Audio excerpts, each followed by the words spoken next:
So it's been a while since I've done one of these videos. We could call it a rant session.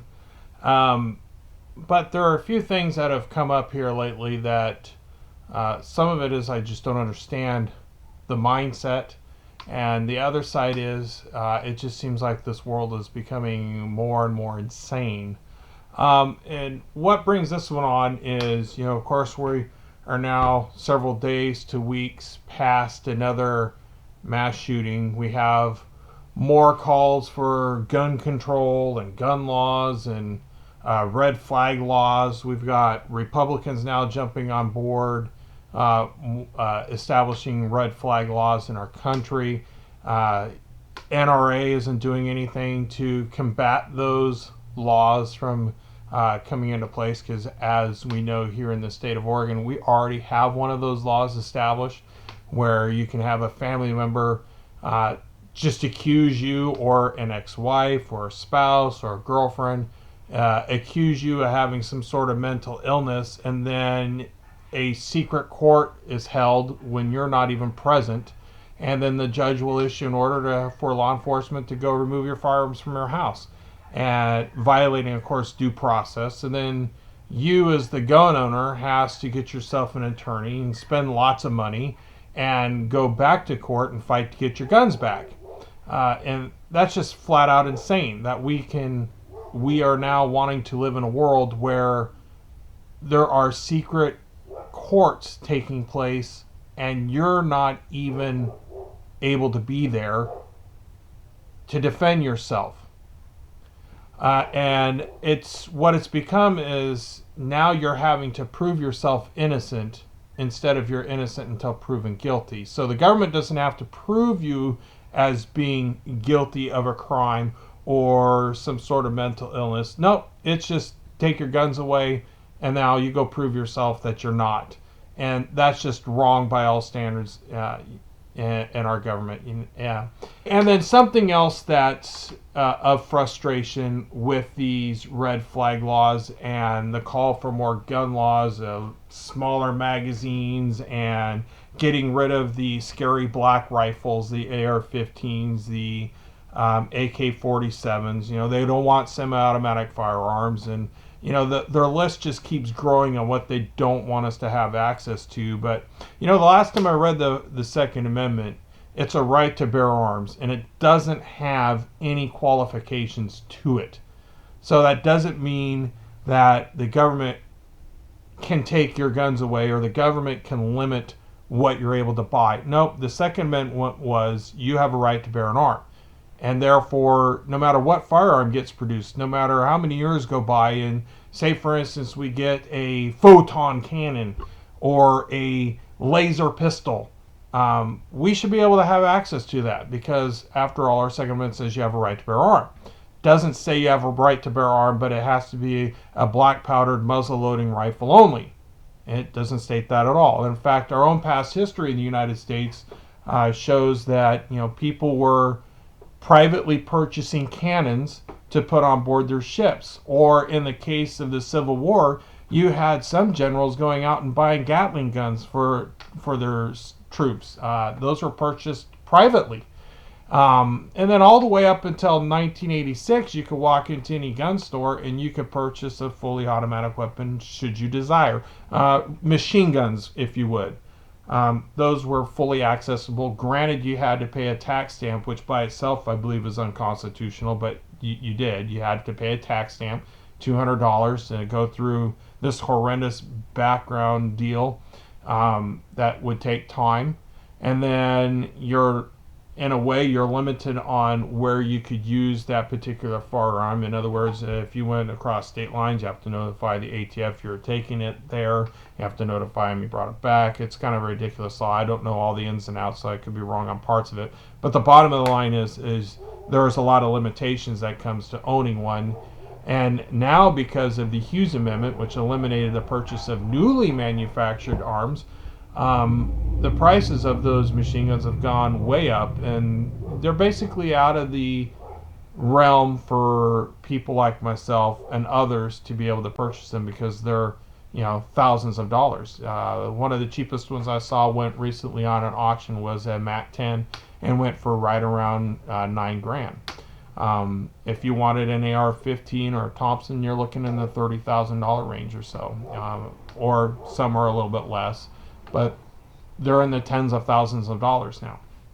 So I have an issue with that, and that leads me to having issues with anybody wanting to come in and establish even more gun control and more gun laws. Unfortunately, our country's also established based off precedent, and so now that we have precedent established that we can have gun legislation, now everybody's running rampant on wanting to put more laws. So aside from the gun issue, here's another one that has sprung up that just has me going nuts, and it's the whole getting back to climate change with the Green Deal and the cow farts gal, and the cow farts are destroying the world. Now we've got politicians running for president here in the United States who are wanting to put a tax on meat. They want to eliminate what we can have in our diets because those animals themselves are creating climate change. It's absolutely ridiculous. I don't know where their mindset is. It literally feels like half of our country have lost any ability to think soundly, to see things logically. And they're buying into this whole climate change thing when the temperature has only gone up like 1 degree or so. It's not been much. But let's just say it is. Even if the United States did everything it possibly could to prevent more climate change, the effect on the environment is going to be so minuscule compared to the entirety of the world. So let's put forth laws and let's punish you as citizens for the betterment of our society and to save the world from this global warming climate change. And that leads me to the next one. Now we've even got politicians wanting to do population control, to limit the population to save the planet. So what's the next step? Are we going to start doing what Hitler did or Mao did or Stalin did or Pol Pot did and start executing people so we reduce the population? Oh, yes, we are. We're trying to add more abortions. We've got to get those abortions now because after all, abortion is now birth control. So we want to increase abortions to save the world. And are we that insane now? Has our country fallen in morality that bad that we want to kill babies to save the planet? When there really hasn't been any stats to say our planet's in serious trouble? Everything that I've read related to climate change, global warming, shows that the world goes through cycles of warming and cooling. It's historical. So this cycle seems to be the normal routine of what's taking place. But aside from that, where's the mind that killing an innocent life is something that should be done for the betterment of the world? And that to me is completely illogical. As a father of 5 kids, I'm appalled. I don't believe in abortion. I've got 3 children that, by all means and manners, I didn't want. I've got children as a product of using birth control. So it shows that it's not 100%. But even though I didn't want those kids initially, I didn't want those children initially, I wasn't about to go have my wife go and get an abortion because that's killing a life. And to me, taking that life is in effect murder, which is counter to biblical principles. And that's where it drives me to my next issue, and that's how the liberality of the democratic mind is now also affecting the Christian mind as well in the worldview. I had numerous arguments, even with my own mom growing up in high school, related to this abortion issue, because I couldn't understand how a Christian could support any group, any organization, or any political party that stands for the killing of babies. And yet my mom, who I won't get into her story right now, supports women having a right to choose and not having a government tell them what they can or cannot do to their body. So she's willing to forego her biblical principles of killing babies so that you don't have a government telling you what to do with your body. But what doesn't make sense in that is the fact that we have a government that tells us what we can and cannot do every single day. The government puts up speed limit signs that tells you you can't drive any faster than this amount. The government tells you you can't climb in your car and drive drunk or intoxicated or take LSD or heroin or cocaine. They're telling us what we cannot do every day. For instance, here in the state of Oregon, we have a seatbelt law. So the government says you can't drive a car without your seatbelt on. If you do, you get pulled over, you get a citation. We also have a law that says you can't ride a bicycle without a helmet if you're under the age of 16. Although you can clearly see in this state that that law goes completely unenforced. But it's still on the books as a law. We have a government that tells us we can't own a machine gun that's newly manufactured. The only one you can own is previously to 1986. So our government tells us all the time what we can and cannot do. And the biggest one the government tells us we have to do every single year is pay them lots of money in the form of taxes. So to me, that argument of not having a government tell you what you cannot do to your body makes no sense when we have multiple rules, laws, and regulations that say what we can and cannot do in our daily lives. And so I just don't understand it. And this leads me to my last point. And I'm sorry I've kind of rambled on, and I'm sorry this is a little bit longer than normal, but it is something that I'm concerned about. And that's the mindset that is taking place in our schools, where we have teachers that are sucked into this global warming. We have teachers that are teaching that Columbus was bad and colonialism was horrible. I'm just at a loss. I could pull my kids out of school and teach them, homeschool them. I could pull them out and put them in the private school. I can't afford that one. I've tried the homeschooling thing once, and it didn't go over so well, because it does require a lot of parental teaching than just putting them with a computer through like Connections Academy or K through 12, I think is the other one. So a parent is really involved in the teaching process, and that does make it challenging for families who work, both parents. So now we're stuck with putting our kids in public school or private school, and private is kind of out of the pocket range of some people, including my own self. So that leaves me leaving my kids in public school. The other side to public school versus homeschooling is I don't have them access or can't get access to a band or an orchestra, as all my kids play a musical instrument. My son plays a French horn. I've got 2 daughters that play a cello, and I've got one that plays a violin. And so they're heavily involved in music. And yeah, I got them with private lessons, except for the French horn player. I have my kids in private lessons, but there's no orchestra they could be a part of. And thus, that's where the benefit of high school is the high school has an orchestra.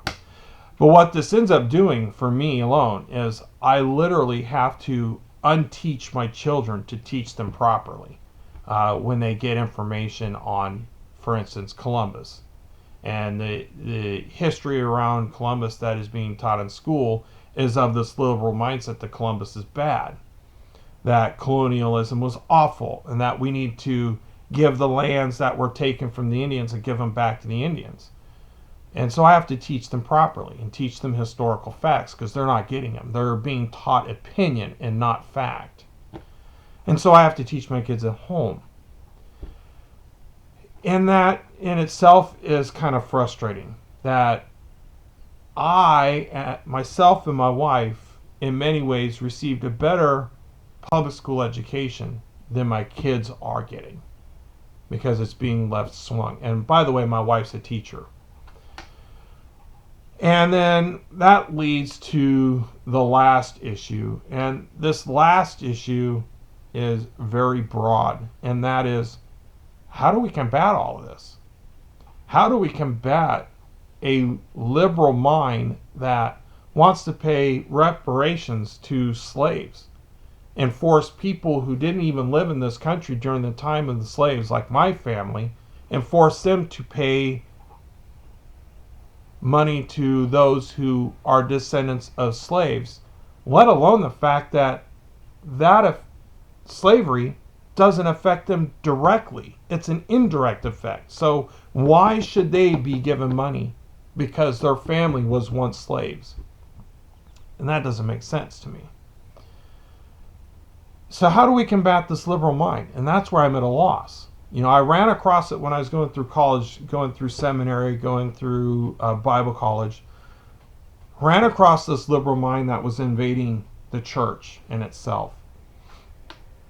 And I don't have an answer other than to continue trying the best we can to present facts and logic to counter what is infactual and illogical. And those are the only answers I have. It means we have to teach our kids properly. Teach them the facts. Teach them history in order to get them to understand truth. Because they are being affected with this illogical thinking that is taking place in our schools, not only in elementary school, but junior high, high school, and into college. And college, I think, is even worse. I've often referred to it as the brainwashing that is taking place, where these kids graduating from college, they can't even think. I mean, just simply look at Ocasio-Cortez saying that we've got concentration camps when we don't. You know, saying the world's going to end in 12 years when there's no evidence to support that belief. And all the other illogical statements she has made. That the women are drinking out of toilets when they're not. They've got fresh water available. And that was completely a lie presented by her. But it's absorbed by people as being truth and factual, and they're running with it. We have the illogical mind of the Democrat Party running right now that wants to increase taxes to fund more programs, to fund abortions, to fund ending global warming. Want to put in place laws and rules that will limit your ability to travel, whether it be through plane or an automobile, because they want only electric stuff. But they never stop to think of where that electricity is coming from. And currently in our country, that electricity is coming from coal, oil, fossil fuel sources, and or nuclear. And that's where we get the vast majority of our electricity. And even if we switched all the way over to green energy today, it won't produce enough to supply the demands of the energy that is being consumed every single day, every single year in this country and worldwide. So we are very much dependent on fossil fuel. I'm not against exploring more green energy, but to power those electric cars, currently they're having to burn coal, they're having to burn oil to produce the electricity to charge up their car so they can drive down the street. I don't get it. To me, it doesn't make any sense at all. So anyway, that's where I stand today. I'm sorry for the long kind of chat, but I just don't understand this liberal mind that's plaguing our country, and been struggling with trying to find a way to combat this issue. And the only thing I could come up with is to try the best we can to reach them with facts and to reach them with truth. In a world where truth is irrelevant, it's your truth, not my truth. And that's because people just don't see truth any longer. So anyway, that's what I have. Thanks for watching, and hope you have a good day.